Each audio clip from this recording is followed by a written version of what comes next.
please like, share, and subscribe, and ring that little bell. Ring the little bell so you're notified when new videos drop. So I'm just popping up at the beginning of this interview to give a quick addendum, and I feel really bad. I forgot about this. This review is from my live stream.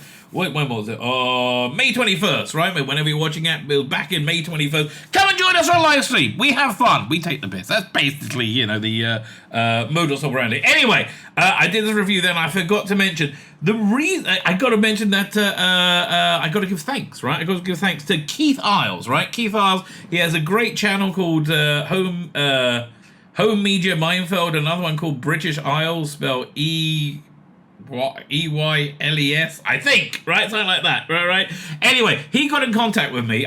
We did Star Trek podcasts together, YouTube stuff together. Anyway, he got in contact with me and said, "Oh, you got to check out Kingdom of the Planet of the Apes. It's great." Now, if it wasn't for him, I would have absolutely waited till it came on TV. And look, frankly, I think this is a movie you could happily see on TV, right? It's recommend. I like it a lot, right? Keith was 100% right. Anyway, I would have waited, and I'm really glad I didn't, because it's great. It's absolutely great. Well, yeah, I guess you can kind of go now. That's the review. I go into a little bit more detail. Anyway, let me hand over to me from... Oh, and also, thank you, Keith. Let me hand over to me from last night. Kingdom of the Planet of the Apes. So I watched this last night. I really thoroughly enjoyed this, right? Absolutely thoroughly enjoyed it. So this is this one doesn't have any real parallel to the original Ape series, right? The first movie, was it Rise of the Planet of the Apes, was a prequel to what's the one? Not Escape, not Bad, Conquest, right? Conquest of the Planet of the Apes, right? It was kind of like that one. The second one, Rise? Yeah, Dawn of the Planet of the Apes. That was a remake of Conquest of the Planet of the Apes, and I think a very, very good remake at that, right? And then the third one, War of the Planet of the Apes, I think was much closer to Battle for the Planet of the Apes from the original one. So this, and at the end of that, you had the main character Caesar. They basically, to catch you up on this new Planet of the Apes lore. There's a virus made called simian flu, I think, that gives the apes super intelligence, but also kills most of mankind and makes the most of those survive. Takes away their ability of the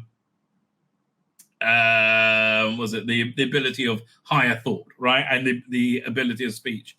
So at the end you had a big kind of war. Woody Harrelson was the bad guy for the humans, and Caesar won, and he led the apes into a paradise.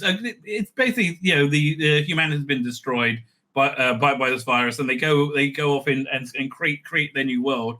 And at the very end, Andy Serkis playing Caesar, playing him very well again, dies, and they say in the commentary at the time, this is him slipping into legend, right? This is him becoming a deity for a Jesus type character for the apes. And by the way, one thing, if I was a billionaire, one of the things I would have, other than a TARDIS, actually, if I was a billionaire, I'd have a TARDIS, and I would probably stream from a room which would have the McGann TARDIS console in the background. But what I would also have is a statue of the Lawgiver. I love the Lawgiver statue. So by the way, the end of Conquest of the Planet of the Apes, that there's the one from the 60s. You saw it went off into was it an alternate universe where you had humans and apes living together, or was it sometime around this era when the era of this movie where things along those lines did happen in the somewhat recent past? So anyway. The previous movie is Caesar died and slipped into legend. So this takes place, I would say, said many generations later. I would say 300 years, looks like to me. So the first part of it, the first, I would say, hour, is really focused on ape society. In fact, the first half hour is superb, right? Absolutely superb. So actually, before I get into the content of this, the thing I really, really loved about this movie, right, was there was no major star headlining it, right? You had people Yeah, it was exquisitely made. It was well directed. It was well written and well performed. But there's no like A-list talent in it at all. So this has really become, you know, before the age of streaming services, we had like a sausage factory of making content for TVs. Like Star Trek Next Generation, you know, you had to stamp out 26 episodes a year. And it was a treadmill. And it was a lot of work, right? 2000 AD. Every week you got to get those, was it 28 pages of artwork in? And there's just a lot of work to make the push these things. A lot of work. But from that treadmill of I would say disposable entertainment, like 2000 AD was the archetypally disposable entertainment. The later Planet Apes movies, archetypally disposable entertainment. You got this gold, right? You got this incredible gold from it, right? Again, Measure of the Man, right? Star Trek Next Generation episode, one of the greatest episodes ever, right? But in season 2, yeah. And you just get this, like, from these little episodes, you get gold. This is what this is, right? It's disposable entertainment, and because of that, because it's not trying to be huge cinematic, even though it is, right? It's you get a vibe. It's very disposable entertainment. You get real magic out of it. I think maybe because it's not too tense about itself, right? Anyway, so the basic, the first half hour, the whole thing's fantastic, but the first half hour, you're focusing solely on this ape society, right, and how it's developed over the last, few hundred years. And you got this. So you open up with what's the guy's name? I can't remember. What's the name of the character? The main ape, played by somebody I've never heard before, right? I'll pull up the IMDb. Okay. You know what? I mean, listen. I feel like I should be able to name the characters at the very least. That seems something somewhat out of line, right? So you had Noah, right? That's the name.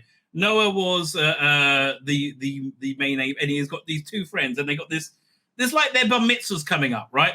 They're hunting for eggs, and you're like, well, are they going to eat the eggs, or and they look after and they get them, and they look after the eggs really well. So you have a great bit of tension when Noah has trouble getting an egg, but you see the way they care for the eggs. Then you see the society where what happens is when the eggs hatch, they sing to them, and they develop this incredible bond between the birds, the eagles that come out of these eggs, and the apes, and there's a mutual respect and bond for it. And you see that the society building very early on, because they find a nest, and there's 3 of them, and it's got 3 eggs in them, right? And they've and he said, well, we should take all 3, and Noah's like, no, the law is we always leave one behind out of respect for our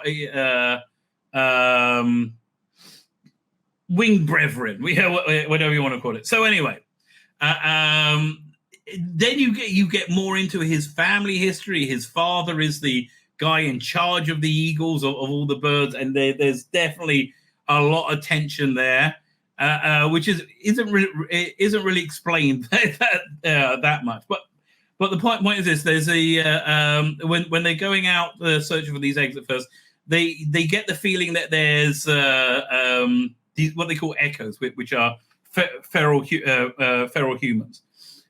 So they say they normally stay in their valley, but they came through to where they live now. So they're a bit like wary of them. So again, this is a completely different story from anything we've seen before. Even though there's a lot of really great touchstones to the first movie, right? Visual touchstones. One of the things I loved about it, by the way, when there's subtitles sometimes when they communicate by sign language, and the font for the subtitles is in the Planet of the Apes font. I love that. Oh, I roared when I saw it. It was really good, right? I absolutely loved it. So we essentially there's a human, and she doesn't, spoiler warning. But I don't think this is a spoiler, right? She doesn't talk to about an hour and a half into it, right?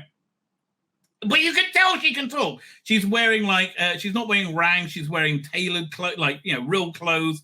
And she's very, very hot as well. It certainly doesn't hurt, right? That she's very hot. Played by Freya Allen. I have no idea who she is, right? But yeah, what else has she been in? Let me see. known for Planet of the Apes, Baghead. Okay, nothing else. I haven't seen her in there. She was excellent in this. So it's I don't want to spoil it, but she is not from a crashed spaceship that went through a time warp, right? And in the first of these Apes movies, you had one of the plot points was in the background was that there's a lost space space flight, which so I just assuming they're going to turn up like in one of these Apes movies and when they redo the first one.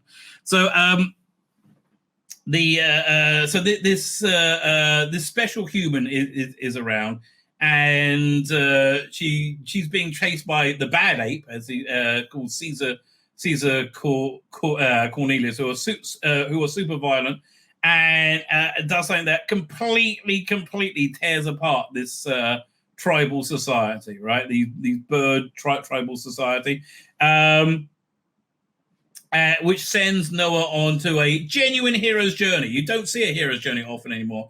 And he meets a teacher, right, who knows all about Caesar and is like learned in the ways of humanity can read, right? And it's great them showing them different things. Like when he shows them a book, he says this is a storage. Was it a storage method for ideas? These symbols have meaning, right? And that really worked out well. And then there's a mystery of where this girl comes from and who she is, which I'm not going to spoil here. But essentially, it's Noah's hero's journey. It's very, very, very satisfying, right? It's very satisfying.